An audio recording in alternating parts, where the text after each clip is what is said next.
Saappii ijoollee biyya hambaa tajaajilan keessaa inni kun isa tokkodha. Haa ta'uyyuu malee ijoolleen gaafa maallaqa kanfaluufii diddu waldaa waasappii isa jedha sana keessaa rimuuvdi godha. Rimuuvdii qofa otoo hin taane yoo isaan didanii arrabsoodhaan jala gattaa'a. Haa ta'uyyuu malee loogoo waldaa waasappii isaanii kana fakkaata. Mee sagaleen arrabse tokko dhaggeeffadhaa. Akka argite beleqqatamtee baalageedha shi'ati baalagee otoo haadhaa fi abbaa jalatti guddatte ta'ee akka argite beleqqatamtee haasaan haasoftu shi baalagee macarrashaadha shi akka haati kee abbaan kee si guddisan guddis baadde nuyi nama keessatti guddanne caakkaa keessatti guddanne miti baalagee. Nagaan gooftaa isiniif haa baay'atu waaqayyo bara keessan jireenya keessan haa eebbisu eebbisu. Inni kun yeroo waa'ee daataa tajaajiltoota gaafatudha. Bifamaa jechuun jaalladha egaa. Kanaan dura asirratti nagaa isin gaafadha jennaan namoonni lama ilaaltanii laayik ilaaltanii dabartaniitu gaggeessitoonnis as keessa waan jirtan natti hin fakkaatu egaa nama torba wayii jirtu waaqayyo isin haa eebbisu barri keessan jireenya keessan haa eebbifamu. Buleettiin keenya bilisanii tajaajiltoonni akka gaggaafatan natti fakkaata waan saagaa rakkoo jiru maalidha jedheen immoo ishee gaafannan rakkoo jiru naan ibsine daataa tajaajiltootaatuun kaffalamnee natti fakkaata. Daataa tajaajiltoota kaffaluun dirqamadha. Galateeffannaa tuun qopheeffatiin birrii qopheeffachuu kun dirqama keessanidha jechuudha. Akkasuma buleettiin keenya masiisi akkasumatti tajaajilsiiftu natti fakkaata. An akka kofii guyyaa lama tajaajileera garuu gaafa sadaffaa ishumti lolan irratti kaafinaan hin dhaabe masiin isin kaffallee jechuudha daataa. Daataa tajaajiltootaa kanfaluun immoo dirqamadha. Hanganaan alamoota tajaajilaa waamuu isuunii fedhii ofiiti jechuudha. Waaqayyo bara keessan haa eebbisu. Yoo waldaan kun seera qabeessaan hin adeemsifamu ta'e wal eebbisanii wal gaggeessuun gaariidha jedhee yaadanii wal loluurra wal qoccoluurra otoo walii galanii adeemanii gaariidha. Yoo hin taane immoo wal gaggeessuun eebbaan baay'ee bareeda. Waaqayyo isin haa eebbisu. Egaa kana fakkaata sagaleen isaanii barreeffamni isheedha barreesse qoshaashaa maal si hamadhaa gadhee waan seexanaa wayitii jedhee miseejii barreessee fi tajaajila waasappii akkas jedha. Mee sagalee buleetti kana dhaggeeffannee walitti deebinaa. Qoyimee gadinni isin ishii intalli daddaa Nol nagaasiifaa to'aadhoo akkam jirta fayyaa keedhaan jira gooftaa galatu. Raajii Wandee jedhama waldaa wangeelaan xumurame dhimmi koo jedhu keessatti hundeessaa waldaa yookaan abbaa fuuraa jedhama jechuudha akkasitti waamane. Innaa kanasiin hin jedha waldicha keessatti beektaa maalluun jedhe beektaa kwaantingii kan koorratti asraata kaffalaanuun jedhe jechuudha. Micayyoon barreessituun tokko hin jirti maqaa isheetuun harkaa badee amma rimuufi taatee jirti nu biran jirti waan ta'eef jechuudha. Innaan talli suni ishee faana walii gadanii birrii kana gashaa asraata keessan kaffalaa nuun jedhan. Achumaanii sila waldaan keenya buukii mataa ishee hin qabdu sagalee nuu qabe jechuudha. Achirratti sagalee nuu qabee jennaani sila waldaan buukii mataa ishee hin qabdu kan maalii eenyu irratti gashina jenna anuma irratti gashaa nuun jedhe jennaani lakkisi irratti hin gashinu waldaa lafaa irratti kaffalan namanne jenne jechuudha. Raajii karaa immoo qofa miti jechuudha. Karaa waasappirree saamtonni guutaniiru jechuudha. Adaraa irraa of eegaasanii nan jedha. Kanaaf yeroo sanatti narratti gashaa yoo narratti hin gashine rumuufiin isin godhanuun jedhe yeroo sanatti ani lakkii hin gashinu jedhee jennaanii koree keessaa rimuufii ta'een ture jechuudha. Ergasii deebisanii adiina godhanii deebisanii immoo rimuufii mana godhanii jechuudha. Sagantaa garaa waasappii qopheeffadeenu. Sagantaa sana irratti dhugaa dubbachuu fi yeroo sana jechuudha daataatiin ijoolleen gashanii fi turanii jechuudha. Birrii 2,500 gashanii fi sagasayyuu guyyaa lama bichaa tajaajilee jechuudha. 2,500 kaffalamee fi jechuudha. Innaa kanatti akkasi jechuudha. Ammallee jechuudha baay'ee tokko jechuudha na abaara giraa keessaa dhufe. Abaarsiin nama abaaru akka warra biyya lafaatti nama abaara jechuudha buloota koo. Akka inni wangeelaa harkatti baatu kana miti raajiin kun jechuudha. Baalageedha shi'ati baalagee otoo haadhaa fi abbaa jalatti guddatte ta'ee akka argite beleqqatamtee haasaan haasoftu shi baalagee macarrashaadha shi akka haati kee abbaan kee si guddisan guddis baadde Nuyi nama keessatti guddanne. Caakkaa keessatti guddanne miti baalage. Egaa kana fakkaata kanarraa waa hubattaniittu tajaajila yookaan raajii wandee jedhama kan jettu obboleettiin sagalee ishii qabde sagalee ishii dhaggeeffattaniittu karaa imoo qofa miti yaadina olii karaa waasaapii illee karaatti galtee waraabuu hin dandeenye miidhamaa jirra jetteetu bilbilaan illee duranatti dubbachaa turte. Ijoolleen karaa waasaapii jirtan cimsaa irraa of eeggadhaa. Ani raajii sobduu irratti hojjechuuf qophiidha.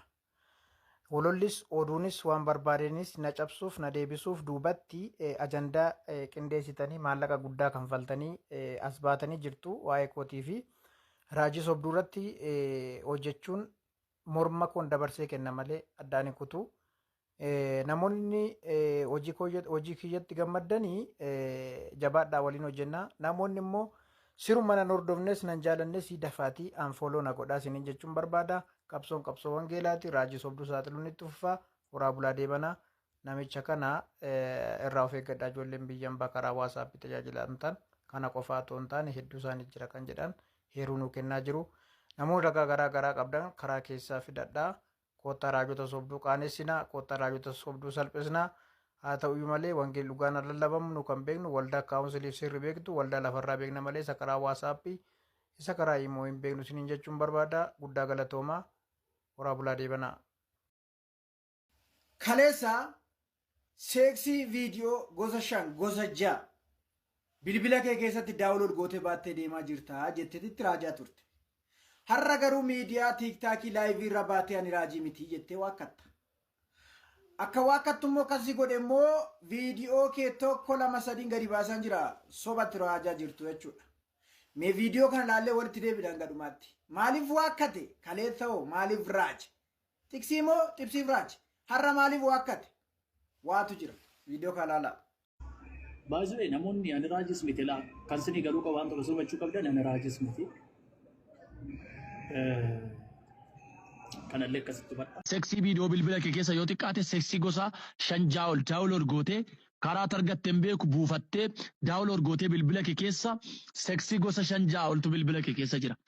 Jarri sobduun kun hudduu lama qabu. Dhaggeeffadhu obboleettiin kun yeroo yerootti seksii kana laalta.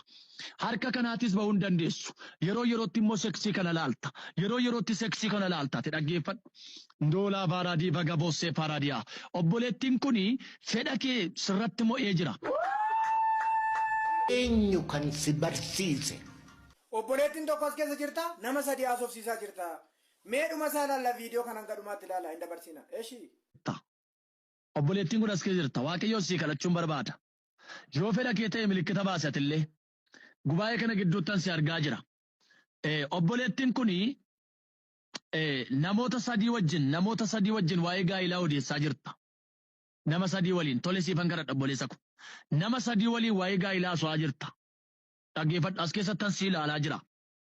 Nama 3 waliin kanatti waa'ee gaa'ilaa so'aa jirtu. Kuni soba propaagandaadha malee waan ta'uu danda'u miti. Milikkita na baasi waan sitti himaa dafii. Bakka sadan saaniitti heerummi maqaa Yesuusiin sadan saanii siif haa kennu Waaqayyo. Maalan jedhari? Raajii sobduun kaate waaqa sobaa goote gargara baafannu guyya saba Waaqayyo. Waan barri fide maal dubbatu?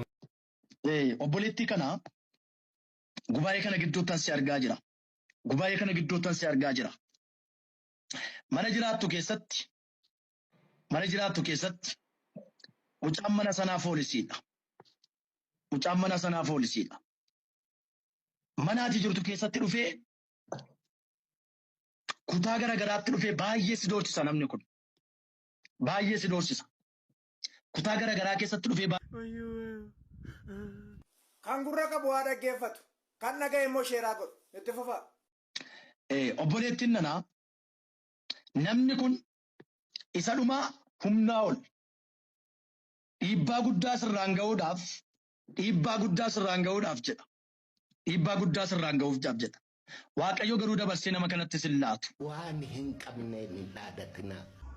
Baay'ee namoonni ani raajis miti laa kan sinii galuu qabu waan tokko sobachuu qabdan ani raajis miti. Kanallee akkasitti badha. Inni alaa dhufoos wangeelaan qabate maaliif nu gowwoomsa. Seksii bilbilaan isheen goote kun hojii hafuura hamaati. Kan waaqayyo sin jaallanne namni sin jaallanne. Eenyu kan si barsiise? Oromoodha ofiin jedhamu. Oromoodha faayidaan qabdu. Raajonni immoo kana gubbaarraa warri xibsi nyaachuudhaaf bitamtanii dhaqxanii ammayyuu ganaa waakkattu. Warri tiksiidhaan dubbachaa jiruuf wangeel lallabaa jiru isaa yoomiyyuu hin tuqamanii jechuudha. Dhaggeeffadhu sittan himaa Amaanu'eel badii balleessite sanaa fi ani raajii miti jettee jala ba'uu waakkachuu sin baasu. Badii balleessite qullaa obboleettii baattee olii gadee deemaa jirtu qullaa yeroo jaalalaa waraabdee of harka kaawwattee har'a garuu waan irraa qabdu ergarraa nyaattee miidiyaa irra baastee innati maqaa balleessaa jirtu kuni har'a immoo ani raajii miti jettee innati waakkattu kun raajiidhuma kaleessa yeroo waldaa immoo keessatti itti raajaa turte waa'ee seeksii waa'ee erga sirratti dubbachaan ture isaan kaleessa maxxansaa turan deebi'ee uummata yaadachiisaa jira jechuudha. Sababiin isaa maaliif ani raajii miti ati jennaanii jechuudha. Akkas godh waakkachuun uummata Oromoo jalaas hin baasu uummata amantaa garaa hordofan Oromoo gadi ba'e dhiifama gaafadhu. Ani balleesseera qullaa obboleettii kana miidiyaa irra baadhee olii gad deemuu kooti balleesseera. Kaleessa garuu ani raajiin turee jedhiiti har'a garuu badii ani balleesse natti murina yaa uummata Oromoo yaa uummata amantaa garaa hordoftan afaan tokko kan dubban jedhiiti uummata Oromoo dhiifama gaafadhu mucaa dhiifama gaafadhu. Malee har'a waakkachuus hin baasu jechuudha. Har'as obboleettii kanarraa hin teenye taa'i. Hin teessu taanaanii waaqayyotti dabarsinee dhiisne nuti maan dubbannu kan biraa jechuudha. As garagaltee ani qullaa obboleettii kanaa maaliif baastee haasofta jennaan diinaa ol obboleettii kanarraa maallaqa nyaateetu dubbataafi jette. No maallaqa obboleettii kanarraa nyaadhes hin jiru.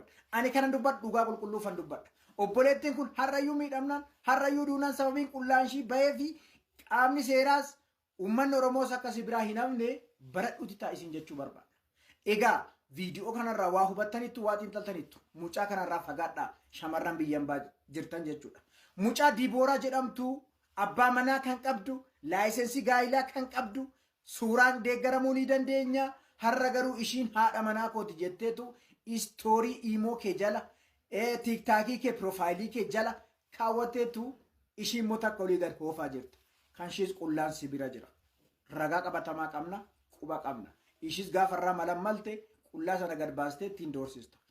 Kanatu jira waan ta'eef ani raajii miti isatti jetteefan viidiyoo kana irratti dalaguu nageesse jechuudha. Dhaabbadhu deebii shamarran biyyan baara. Qalbii kee diddiirradhu. Uummata Oromoo dhiifama gaafadhu. Mucaas dhiifama gaafadhu. Amma kanan taanetti sibiraa hin hafnu viidiyoo hedduun nu bira jira. Gadi baasna kan keessa qullaa jira. Gadi baasna wangeela dawoo godhattanii hin raajina. Wangeela dawoo godhattanii hin nyaatina shamarran biyyan baara. Kanadha waan ta'eef sheer godhaatee wal qaqqabsiisaa. Mucaa kanarraa shamarran biyyan baara cimsaatii of eeggadhaa.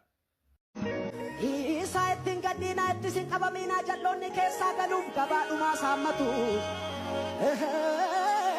Isaa ittiin gaddiinaa jalloonni keessaa galuuf gabaadhumaa saammatu. Gaafa waaqayyo holuu jedhuuf garuu garri kan keenyaa sanyii bo'aa facaasan gammachuun kolfaa haammatu.